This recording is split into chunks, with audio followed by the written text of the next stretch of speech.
तो ये है OnePlus ब्रांड का नया नवेला Nord CE6 एंड आज की वीडियो में हम ये देखने वाले हैं कि ये जो स्मार्टफोन 30,000 की प्राइस रेंज में लॉन्च हुआ है, क्या ये 30,000 के हिसाब से अपनी कैमरा परफॉर्मेंस देता है। आज मैं इसको अलग अलग lighting situation, day and night, अलग अलग वीडियो के मोड्स जैसे कि portrait video and normal video उसमें टेस्ट करके आपको ये बताने वाला हूँ कि आपको इस स्मार्टफोन को बाय करना चाहिए या फिर स्किप करना चाहिए। तो देखो, सबसे पहले ना कैमरा सेटअप की बात कर लेते हैं। तो इस बार आपको OnePlus Nord CE6 में सिर्फ एक कैमरा मिलता है पीछे की तरफ, जो कि है 50 मेगापिक्सल का।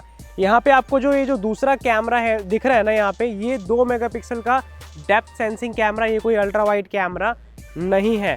और अगर मैं इसको Nord CE5 से कंपेयर करूँ तो लास्ट ईयर 25,000 में हमें Nord CE5 मिलता था, जिसके अंदर अल्ट्रा वाइड कैमरा भी था, प्राइमरी कैमरा भी था। लेकिन इस बार इसमें से अल्ट्रा वाइड कैमरा हटा दिया गया है। अब मेरे को ये समझ नहीं आ रही कि ये एक अपग्रेड है या फिर डाउनग्रेड है। और अगर हम फ्रंट कैमरा की बात करें तो लास्ट ईयर आपको 16 मेगापिक्सल का इसके अंदर फ्रंट कैमरा मिलता था, जो इस बार 32 मेगापिक्सल कर दिया। तो फ्रंट कैमरा का जो मेगापिक्सल है वो बढ़ा दिया है एंड पीछे से अल्ट्रा वाइड कैमरा हटा दिया है। ये है Nord CE6 का कैमरा सेटअप। अब सबसे पहले इसका जो मेन कैमरा है, प्राइमरी कैमरा, उसकी फोटोज देखते हैं कैसी आती है, फिर आगे बात करते हैं वीडियोस की। तो देखो, सबसे पहली नोटिस करने वाली चीज ये है कि आपको प्राइमरी कैमरा में 27 mm का पर्सपेक्टिव मिलता है। देखो, आज के टाइम पे जो स्मार्टफोन आ रहे हैं उनके अंदर जो प्राइमरी कैमरा है ना वो 23-24 mm का है, जो काफी वाइड होता है। लेकिन 27 mm आपको थोड़ा सा चैलेंजिंग लग सकता है जब आप स्पेशली इंडोर एरिया में शूट करेंगे और छोटा एरिया होगा, क्योंकि आपको यहाँ पे थोड़ा नैरो पर्सपेक्टिव मिलता है। उसके बाद डिटेल्स की बात करी जाए, आपको बहुत यहाँ पे लिमिटेड डिटेल्स मिलने वाली है। एज यू कैन सी यहाँ पे शार्पनेस काफ़ी ज़्यादा कम है 50 मेगापिक्सल के प्राइमरी कैमरा सेंसर के हिसाब से। इसके अलावा समटाइम्स एक्सपोजर में स्काई ज़्यादा ब्राइट कैप्चर होता है, जिसकी वजह से एक्सपोजर ओवरऑल इनकंसिस्टेंट मुझे समटाइम्स लगा। इसके अलावा अच्छी बात यह है स्किन टोन बहुत नेचुरल आती है और जो फेस के एक्सप्रेशंस है, जो फेस की शार्पनेस है, हमें डिसेंट मिलते। कोई भी आपको यहाँ पे skin soft effect by default नहीं मिलता। और शार्पनेस के डिस्ट्रीब्यूशन की बात करें तो सेंटर में आपको क्रिस्प शार्पनेस मिलते हैं, लेकिन एजेस पर फोटोज काफी सॉफ्ट हो जाते हैं, तो इस तरह से आपको थोड़ा सा अनइवन शार्पनेस में देखने को मिलेगा। एंड आई मस्ट से यहाँ पे 30,000 के स्मार्टफोन के हिसाब से बहुत ही आपको लिमिटेड डायनेमिक रेंज मिलती है। अच्छा, Nord CE6 की प्राइमरी फोटोज में मेरे को सबसे अच्छी बात लगी जो कॉन्ट्रास्ट हैंडलिंग है एक्सपोजर में, वो काफ़ी सटल वे में, बहुत एग्रेसिव आपको यहाँ पे प्रोसेसिंग नहीं मिलती, बहुत ज़्यादा आपको बूस्टेड कलर्स नहीं मिलते, बहुत ही सटल वे में सारी चीज़ें सेट होती हैं और रियलिस्टिक कलर साइंस पे जो है फोटोज़ काम करती हैं। जैसी चीज़ें सामने वैसी आपको फोटोज़ में नज़र आती है। एंड मज़े की बात ये भी है कि आपको डे टाइम में डार्कर एरिया में कोई भी ग्रेन्स भी देखने को नहीं मिलते, तो उस चीज़ में Nord CE6 सच में बहुत अच्छे से काम करता है। अब ये तो बात हो गई डे टाइम की। अब नाइट मोड की फोटोज़ की बात करते हैं। तो ये कुछ फोटोज़ है मैंने नाइट टाइम में ली हैं। तो देखो, नाइट मोड में 2-3 चीज़ें हैं नोटिस करने वाली। सबसे पहला ये है फोटोज़ बहुत शार्प कैप्चर नहीं हो रही है। यहाँ पे आप देख सकते हैं फेस बहुत स्मूथ है और जो नीचे टाइल्स का टेक्सचर है वो भी आपको बहुत स्मूथ नज़र आ रहा है। इसके अलावा थोड़ा आपको वार्मर साइड फोटोज़ यहाँ पे दिखाई देगी। फ्लेयर बहुत ज़्यादा है फोटोज़ में, जो डिस्ट्रैक्टिंग बहुत लगता है, जिसकी वजह से फोटोज़ की डिटेल्स भी कम होती है। और सबसे ख़राब चीज़ मेरे को ये लगती है कि जब हम स्ट्रीट लाइट में फ़ोटोज़ को लेते हैं ना, तो जो फ्लेयर आता है उससे फ़ोटोज़ फेडेड हो जाती है साइड से ज़्यादा, जिसकी वजह से डिटेल्स कम होती हैं। तो आपको ना फ़ोटोज़ में चीज़ें तो समझ आएगी, लेकिन उनका टेक्सचर, उनकी डिटेल्स, ये सब आपको समझ नहीं आएगा। तो देखो, अगर मैं आपको ऑनेस्टली अपना ओपिनियन दूँ ना, तो Nord CE6 की जो कैमरा परफॉर्मेंस है प्राइमरी कैमरा में, वो 30,000 के स्मार्टफोन के हिसाब से मेरे को एवरेज लगी। इस रेंज में बाकी स्मार्टफोन बहुत अच्छा परफॉर्म कर रहे हैं, ज़्यादा वाइड पर्सपेक्टिव दे रहे हैं, बढ़िया डायनेमिक रेंज दे रहे हैं और नाइट मोड में भी अच्छा काम कर रहे हैं। तो इस तरह से आपको प्राइमरी कैमरा मिलता है। बाय द वे गाइस, एक बार ना इन सारी फोटोज को ध्यान से देखो। ये सभी फोटोज मैंने आज के टाइम पे जो 35 से 40,000 की प्राइस रेंज में एंड्रॉइड फोन्स आ रहे हैं ना, उससे कैप्चर करी है बिना किसी एडिटिंग के। और ऑनेस्टली इनमें से काफी सारी फोटोज ऐसी लग रही है जैसे मैंने किसी प्रोफेशनल कैमरा से ली हो। अब ऐसे में हो सकता है कि आपके माइंड में ये सवाल आए कि हमारे पास भी तो इस रेंज का या फिर इससे अच्छी रेंज का फोन है, लेकिन हमारे फोन से ऐसी फोटोज क्यों नहीं आती। तो गाइस, बीइंग वेरी ऑनेस्ट, आज के टाइम पे जिस हिसाब से टेक्नोलॉजी कैमरा की स्मार्टफोन्स में बढ़ती जा रही है ना, जैसे कि 50 मेगापिक्सल के कैमरा आ रहे हैं, 200 के आ रहे हैं, AI फीचर्स आ रहे हैं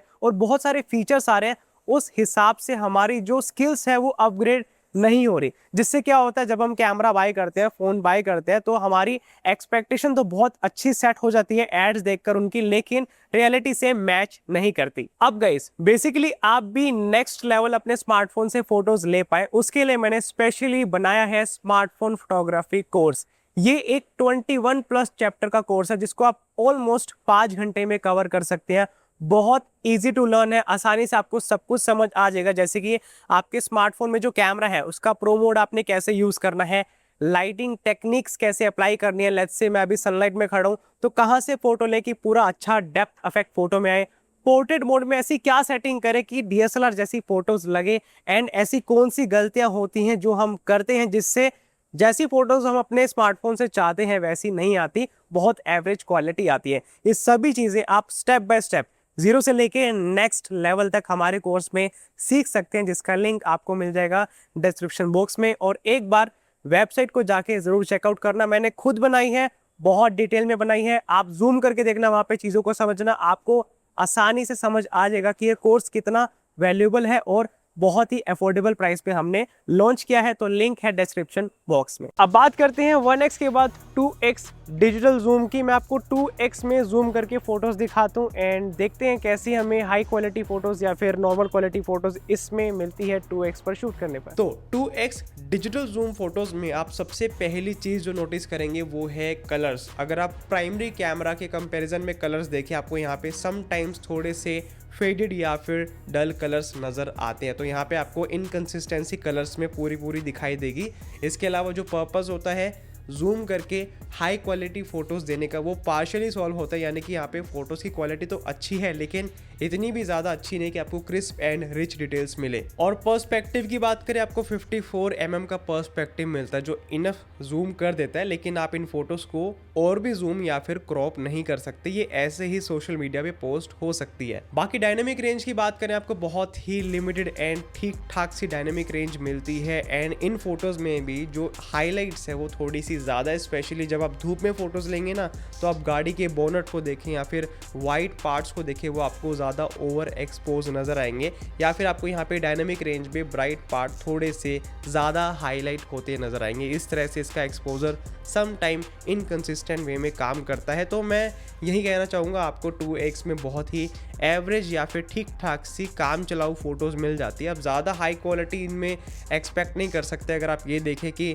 अगर आपको टेक्सचर भी देखना है, डिटेल्स देखनी है, एक हाई क्वालिटी फ़ोटो आप एक्सपेक्ट कर रहे हैं, तो वो आपको यहाँ पे 2x में नहीं मिलने वाली, क्योंकि ये डिजिटल जूम है। और नाइट मोड की बात करें तो नाइट मोड में फोटोज वार्मर साइड आती है, फेस स्मूथ आता है, बैकग्राउंड में चीज़ें अगर आप ध्यान से देखेंगे आपको सॉफ्ट नज़र आएगी, वहाँ पे आपको जो है डिटेल्स नहीं मिलने वाली। तो यहाँ पे 2x की जो क्वालिटी है काफ़ी ज़्यादा डाउनग्रेड हो जाती है, जिसमें सबसे बड़ा ड्रॉबैक है फोटोज़ बहुत स्मूथ आती है। वेल अब सबके चहीते पोर्ट्रेट मोड की बात करते हैं और उसमें कुछ फोटोज़ लेके आपको दिखाता हूँ कि कैसी परफॉर्मेंस आती है। सबसे पहली चीज़ नोटिस करने वाली ये है कि एच डिटेक्शन यहाँ पे शार्प है, बैकग्राउंड ब्लर स्ट्रॉन्ग है, लेकिन ज़्यादा आप वाइड पर्सपेक्टिव कैप्चर करते हैं वहाँ पे बैकग्राउंड ब्लर गड़बड़ करता है, कहीं पे कर देगा कहीं पे नहीं करेगा। तो अगर आप ज़्यादा वाइड फोटोज़ लेंगे वहाँ पे आपको थोड़ा ध्यान से कैप्चर करना पड़ेगा, लेकिन जैसे ही आप ज़्यादा क्लोजअप शॉट लेते हैं बैकग्राउंड ब्लर अपने आप स्ट्रॉन्ग हो जाता है और आपको DSLR जैसी फोटोज मिलने लग जाती है। बाकी मुझे कलर्स इसके बहुत अच्छे लगे। स्किन टोन नेचुरल साइड थोड़ी सी आपको मिलता है, थोड़ी सी वार्म का मिक्स है यहाँ पे, लेकिन अच्छी लगती है। स्किन स्मूथ थोड़ा सा है लेकिन सटल वे में है, एंड ओवरऑल प्रोसेसिंग एग्रेसिव नहीं है। जैसी फोटोज हमें चाहिए होती है रियल साइड वाली, वैसी आपको यहाँ पे मिलती है स्ट्रॉन्ग बैकग्राउंड ब्लर के साथ में। और जैसे ही आप 2x में पोर्ट्रेट मोड में शूट करते हैं आपको और भी स्ट्रॉन्ग यहाँ पे बैकग्राउंड ब्लर मिलता है। तो आई मस्ट से यहाँ पे 30,000 की प्राइस रेंज के हिसाब से आपको डिसेंट पोर्ट्रेट मोड मिलता है, ना ज़्यादा एवरेज ना बहुत ज़्यादा अच्छा। एंड इन फोटोज़ को आप आराम से सोशल मीडिया पर डाल सकते हैं। अब ये तो बात हो गई फोटोज़ की, लेकिन अब टेस्ट करते हैं वीडियोज़ को। और इसके अंदर 4K 30 में आप मैक्सिमम वीडियो बना सकते हैं, लेकिन कैसी वीडियो बना सकते हैं आइए आपको दिखाता हूँ। ऑलराइट गाइस, तो ये है OnePlus Nord CE6 के प्राइमरी कैमरा की वीडियो परफॉर्मेंस 4K 30 में। और अभी मैं हार्श सनलाइट में खड़ा हूँ, यहाँ पे मेरे फेस पर सनलाइट आ रही है इस साइड से, जिससे आपको आइडिया होगा स्किन टोन कैसी आती है। और लेट्स से मैं पूरा डायरेक्टली सनलाइट में खड़ा हूँ तो किस तरह से ये एक्सपोजर को हैंडल करता है। डायनामिक रेंज की बात करें तो लेट्स से मैं सनलाइट के अगेंस्ट खड़ा होता हूँ तो किस तरह से डायनामिक रेंज में ये स्मार्टफोन काम करता है, क्योंकि इसके अंदर 50 मेगापिक्सल का one and only primary camera है, ना इसमें अल्ट्रा वाइड है ना ही टेलीफोटो है। तो आई होप जो प्राइमरी कैमरा है वो बहुत स्ट्रॉन्ग परफॉर्मेंस देता होगा। तो इस तरह से आपको वीडियो क्वालिटी मिलने वाली है 4K 30 में, जिसमें sharpness, colours, details and overall look and feel video की ऐसी आती है। और बात करें स्टेबलाइजेशन की, तो लेट्स से आप हैंड हेल्ड वॉक करते हुए वीडियो बनाते हैं। आइए मैं आपको दिखाता हूँ कैसी बनेगी आगे। तो इस तरह से हैंड हेल्ड वीडियो बनती है जब आप हाथ में लेके स्मार्टफोन को मूव करेंगे या फिर इस तरह से पैन मूवमेंट करते हैं, तो आपको ये स्टेबलाइजेशन या फिर ये मूवमेंट मिलने वाली है 4K 30 FPS वीडियो में। तो वीडियो में आपने गाइज नोटिस किया कॉन्ट्रास्ट कितना ज़्यादा है, स्पेशली आप डार्कर एरिया पे देखें आपको वहाँ पे डिटेल्स नहीं नजर आएगी। और इससे पहले वाली जो वीडियो थी उसके अंदर ये चीज़ ज़्यादा हाईलाइट हो रही थी। एंड यहाँ पे डायनेमिक रेंज में अगर आप ध्यान से देखें तो आपको यहाँ पे एक्सपोजर शिफ्ट बहुत गड़बड़ करता नजर आएगा। फेस कई बार डार्क हो रहा है, बैकग्राउंड में स्काई समटाइम्स ब्लोन आउट हो रहा है। इस तरह से आपको यहाँ पे इनकंसिस्टेंट एक्सपोजर देखने को मिलता है। और मेरा मानना यह है कि 4K 30 या फिर 4K 60 देना तो बहुत बात की बात है। अगर आप फुल HD का भी ऑप्शन दे रहे हैं तो वो ऐसा हो कि बंदे को एक रिलायबल और कंसिस्टेंट वीडियो मिले, जो मेरे को यहाँ पे नहीं देखने को मिली। क्योंकि 4K 30 में भी अगर हम शूट कर रहे हैं तो आपको उसमें क्वालिटी तो अप टू द मार्क मिले। इसके अलावा कुछ अच्छी बातें भी हैं, जैसे कि कलर्स आपको यहाँ पे काफ़ी हद तक डिसेंट मिल जाते हैं। बैकग्राउंड में डेप्थ अच्छी है, फेस पर स्किन स्मूथ इफेक्ट है, लेकिन वो इतना ज़्यादा फील नहीं होता। तो इस तरह से 4K 30 में प्राइमरी कैमरा काम करता है। और नाइट मोड में 4K क्वालिटी धरी की धरी रह जाती है, क्योंकि आपको यहाँ पे ग्रेन्स मिलते हैं, जो स्किन है वो स्मूथ कैप्चर होती है, वार्म टोन इफेक्ट आता है। एंड सबसे इम्पोर्टेंट जो कंट्रास्ट है वो देखो इतना ज़्यादा है कि शेडिड एरिया यानी कि जो डार्कर एरिया है या फिर जहाँ पे लाइट कम है वहाँ पे डिटेल्स बहुत कम कैप्चर होती है। तो नाइट मोड में आप बहुत ज़्यादा एक्स्ट्रा ऑर्डिनरी परफॉर्मेंस यहाँ पे एक्सपेक्ट नहीं कर सकते, जो हम 4K का नाम सुन के एक्सपेक्ट कर लेते हैं। एंड यस, प्राइमरी कैमरा में आपको फोकस हंटिंग का इशू भी मिलेगा। यहाँ पे फोकस समटाइम्स स्ट्रगल करता है चैलेंजिंग लाइटिंग सिचुएशन में। ओके वेल, ये है 2x की डिजिटल जूम वीडियो 4K 30 में, जिसमें नाम का 4K है। आप देख सकते हैं क्वालिटी आपको यहाँ पे नहीं मिलने वाली, शार्पनेस नहीं है, फेस पर डिटेल्स कैप्चर सही से नहीं हो रही। बस ये है कि आप जूम करके नॉर्मल सी डेली यूज़ में जो हम वीडियोस बनाते हैं, लेट्स से आपको बस वैसे कैजुअली वीडियोस बनानी है, वो आप यहाँ पे बना सकते हैं। आप हाई क्वालिटी वीडियो यहाँ पे एक्सपेक्ट नहीं कर सकते। कलर थोड़े से आपको यहाँ पे शिफ्ट होते नजर आएंगे, जैसे जैसे लाइट चेंज होती है तो आपको यहाँ पे समटाइम्स डल कलर, समटाइम्स आपको यहाँ पे ठीक ठाक से कलर्स मिल जाते हैं। और डायनेमिक रेंज भी आपको यहाँ पे एवरेज मिलती है। और ठीक इसी तरह से नाइट टाइम में 2x जो कैमरा है काम करता है, बेसिकली जो डिजिटल जूम है, जिसमें आपको बहुत ही ज़्यादा एवरेज क्वालिटी मिलती है। आप देख सकते हैं यहाँ पे ग्रेन्स काफ़ी ज़्यादा हैं, कॉन्ट्रास्ट ज़्यादा है, डार्कर एरिया में डिटेल्स नहीं आ रही, टेक्सचर नहीं समझ आ रहा चीज़ों का, जिसकी वजह से ओवरऑल जो वीडियो क्वालिटी है बहुत ज़्यादा एवरेज हो जाती है। तो यहाँ पे नाम का नाइट मोड है, आपको यहाँ पे बहुत बढ़िया परफॉर्मेंस छोड़ो, आपको यहाँ पे एवरेज परफॉर्मेंस भी नहीं मिलती। अच्छा, इस फ़ोन में बढ़िया बात यह है कि इसके अंदर 30,000 की प्राइस रेंज में आपको पोर्ट्रेट वीडियो का ऑप्शन मिलता है, जो आप फुल HD 30 में शूट कर सकते हैं। देखो यहाँ पे हार्श कटआउट मिलेगा और थोड़ा सा फेक बैकग्राउंड ब्लर इफेक्ट आता है, लेकिन इसके अंदर अच्छी बात यह है कि लेट्स से आप ऐसी वीडियो बनाना चाहते हैं जहाँ पे आप बैकग्राउंड में ज़्यादा चीज़ें नहीं दिखाना चाहते, तो वो आपको यहाँ पे एक ऑप्शन मिल जाता है, जो मेरे को बढ़िया चीज़ लगी, क्योंकि इस प्राइस रेंज में बहुत कम ही ऐसे स्मार्टफोन है जो आपको ये ऑप्शन देते हैं। तो मैं आपको यही बोलूँगा, यहाँ पे यूजेबल वीडियो बनती है फुल HD 30 में, चाहे आप 1x में शूट करें 2x में, आपको यहाँ पे दोनों ऑप्शन मिलते हैं। एंड यस, ये फीचर अच्छा है। इसके अंदर कॉम्प्रोमाइज़ करना, अगर मैं बात करूँगा कि कॉम्प्रोमाइज़ ज़्यादा हो रहा है तो वो ठीक नहीं होगा, क्योंकि आपको यहाँ पे प्राइस के हिसाब से पोर्ट्रेट वीडियो का ऑप्शन मिल रहा है, वो भी अच्छी बात है। बाकी colour, skin tone, exposure, dynamic range, वो सब कुछ आपको यूजेबल मिलती है, इतनी भी बुरी यहाँ पे नहीं है। तो इस तरह से गाइज आपको जो रियर कैमरा सेटअप है वो आपको परफॉर्मेंस देता है फोटोज और वीडियोज में। अब बात करते हैं इसके ऑल न्यू 32 मेगापिक्सल के फ्रंट कैमरा की, और देखते हैं उसमें आपको कैसी परफॉर्मेंस मिलने वाली है। अब फ्रंट कैमरा की बात करें तो यहाँ पे आपको एक्चुअल में अपग्रेड होता नजर आएगा। 32 मेगापिक्सल हो गया है, जिसकी डिटेल्स बहुत अच्छी हैं। यहाँ पे आपको शार्प इमेजेस मिलते हैं फ्रंट कैमरा के हिसाब से, स्किन टोन नेचुरल साइड काफ़ी हद तक जाती है, एंड एक्सपोजर बहुत अच्छे से हैंडल होता है। तो आप definitely reliable photos front camera से ले सकते हैं। मुझे एज सच फ्रंट कैमरा के हिसाब से कोई भी मेजर कमी इसके अंदर नहीं लगी। मैंने इसको अलग अलग लाइटिंग सिचुएशन में टेस्ट किया था, एंड सच में जो रिजल्ट हैं वो बढ़िया हैं, कलर्स बढ़िया हैं, डिटेल्स बढ़िया हैं, डायनेमिक रेंज भी बहुत अच्छे से काम करती है, एंड आप इन फोटोज़ को आराम से सोशल मीडिया पे डाल सकते हैं।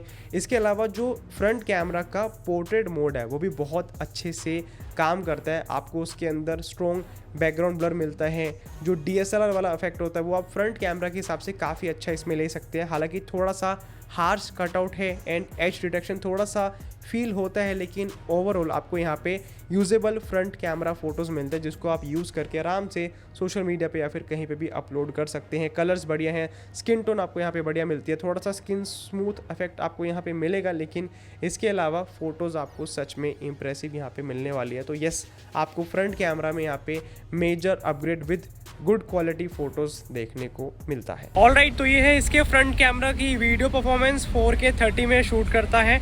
और मैं आपको बताना चाहूँगा, सनलाइट अभी मेरे बैकग्राउंड में है, जिसमें हम डायनामिक रेंज का आइडिया लगा सकते हैं कैसी डायनामिक रेंज है।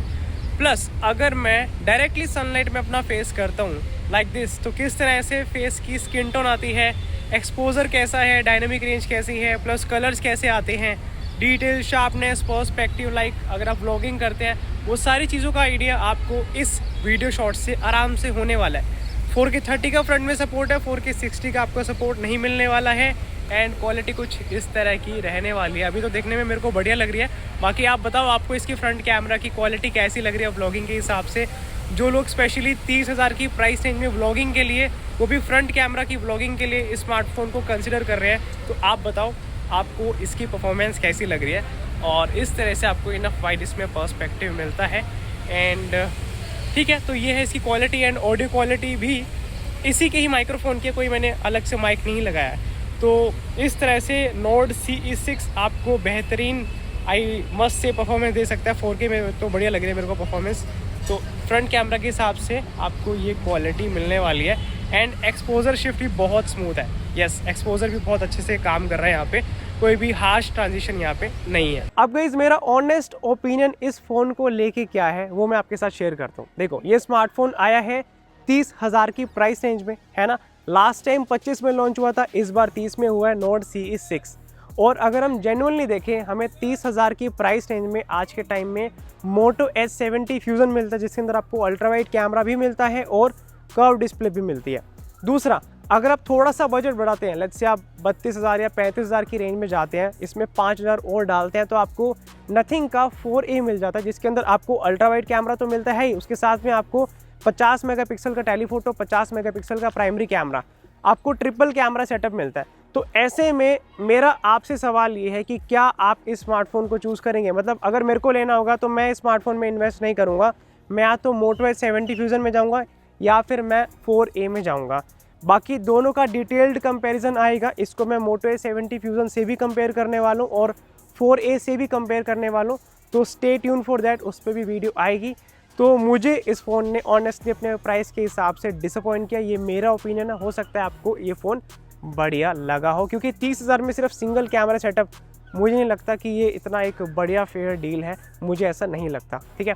अब इसके अलावा मैं आपको बताना चाहूँगा, जैसे कि मैंने आपको वीडियो के बीच में बताया था, हमारा एक स्मार्टफोन फोटोग्राफी कोर्स भी है, जिसका लिंक आपको डिस्क्रिप्शन बॉक्स में मिल जाएगा। एक बार मेरे कहने पे ज़रूर जाना डिस्क्रिप्शन बॉक्स में, एक बार देखना वेबसाइट, हमने बहुत बढ़िया कोर्स बनाया है। वेबसाइट को तसल्ली से देखना, वहाँ से आपको सब कुछ आइडिया हो जाएगा कि आप हमारे कोर्स में कैसे कैसे स्टेप बाय स्टेप सब कुछ सीख सकते हैं। स्मार्टफोन फोटोग्राफी से रिलेटेड पूरा कंटेंट वहाँ पे आपको आराम से मिल जाएगा।